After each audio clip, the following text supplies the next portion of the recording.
आजकल की इस भागदौड़ भरी डिजिटल दुनिया में शांति खोजना कैसा लगता है? मतलब एक ऐसी दुनिया जो हर पल शोर और ध्यान भटकाने वाली चीजों से भरी हुई है। आज हम इसी सवाल का जवाब ढूंढने की कोशिश करेंगे।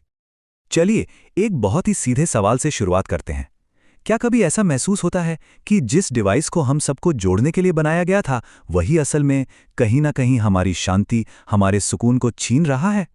अगर ऐसा महसूस होता है तो ये एहसास बहुत जाना पहचाना है। वो लगातार आते नोटिफिकेशंस, वो कभी ना खत्म होने वाली स्क्रॉलिंग और वो हमेशा ऑनलाइन रहने का एक दबाव सा, ये सब मिलकर जानते हैं क्या करते हैं? ये हमारे ध्यान को बिखेर देते हैं और किसी एक चीज पर फोकस करना बहुत मुश्किल बना देते हैं।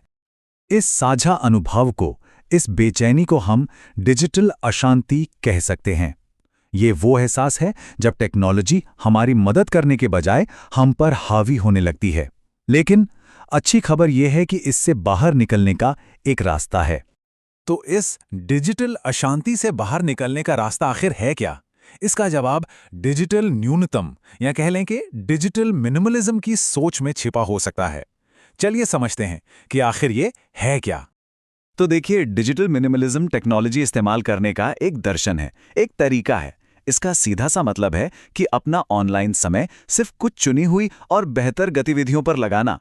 मतलब ऐसी गतिविधियां जो उन चीजों को सपोर्ट करती हैं जिन्हें हम सच में महत्व देते हैं। ये सिर्फ ऑनलाइन होने के बारे में नहीं है, बल्कि एक मकसद के साथ ऑनलाइन होने की कला है। और यहाँ एक बहुत जरूरी बात समझनी होगी। डिजिटल मिनिमलिज्म का मतलब टेक्नोलॉजी को पूरी तरह से नकारना नहीं है, बिल्कुल नहीं। इसका असली मकसद है टेक्नोलॉजी पर अपना नियंत्रण वापस पाना, ताकि हम तय करें कि इसका इस्तेमाल कैसे और कब करना है, ना कि ये हम पर हावी हो। इस पूरी सोच का जो सार है, जो दिल है, वो एक बहुत ही सरल और शक्तिशाली मंत्र में छिपा हुआ है। एक ऐसा विचार जो हमारी डिजिटल आदतों को हमेशा के लिए बदल सकता है। कम ऐप्स, ज्यादा पीस। इस लाइन को जरा महसूस कीजिए। यह सिर्फ एक नारा नहीं है, बल्कि एक पूरी जीवन शैली है। यह हमें याद दिलाता है कि डिजिटल दुनिया में कम असल में ज्यादा हो सकता है। कम ध्यान भटकना मतलब ज्यादा फोकस।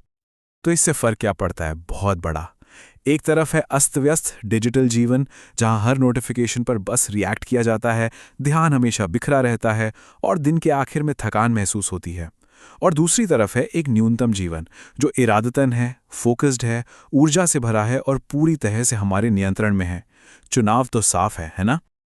तो सवाल ये उठता है कि इस सोच को असल जिंदगी में उतारा कैसे जाए। अच्छी बात यह है कि इस शांतिपूर्ण जीवन की तरफ कुछ बहुत ही ठोस और आसान कदम उठाए जा सकते हैं। इसकी शुरुआत होती है 4 सरल कदमों से। पहला, एक डिजिटल ऑडिट कीजिए। मतलब ईमानदारी से ये देखिए कि कौन से ऐप्स वाकई जिंदगी में कोई वैल्यू जोड़ रहे हैं। दूसरा, उन सभी गैर जरूरी ऐप्स और नोटिफिकेशंस को हटा दीजिए जो सिर्फ ध्यान खींचते हैं। तीसरा, सीमाएं तय करें, जैसे फ़ोन फ्री समय या घर में कुछ फ़ोन फ्री जगह बनाना। और चौथा, जो सबसे ज़रूरी है, स्क्रॉल करने में जो समय जाता है उसे असल दुनिया की गतिविधियों से बदलना। जब ये कदम उठाए जाते हैं ना, तो धीरे धीरे डिजिटल दुनिया का नियंत्रण वापस हमारे हाथों में आने लगता है। और यही तो असली लक्ष्य है, अपना नियंत्रण, अपनी शांति। क्योंकि जब कंट्रोल हमारे हाथ में होता है तो शांति अपने आप आ जाती है। तो पूरी बात का निचोड़ बस इतना है, लक्ष्य ध्यान भटकाने वाली जिंदगी के बजाय इरादे और मकसद से भरी जिंदगी जीना है। टेक्नोलॉजी को एक गुलाम की तरह इस्तेमाल करना है, मालिक की तरह नहीं। तो अब जाते जाते एक सवाल सोचने के लिए छोड़ रहा हूं। अपनी डिजिटल दुनिया को और ज्यादा शांतिपूर्ण बनाने के लिए वो एक छोटा सा कदम कौन सा हो सकता है जिसे आज ही उठाया जा सकता है? शायद किसी एक फालतू ऐप को हटाना, या रात के खाने के समय फोन को दूर रखना। इस पर सोचिएगा जरूर।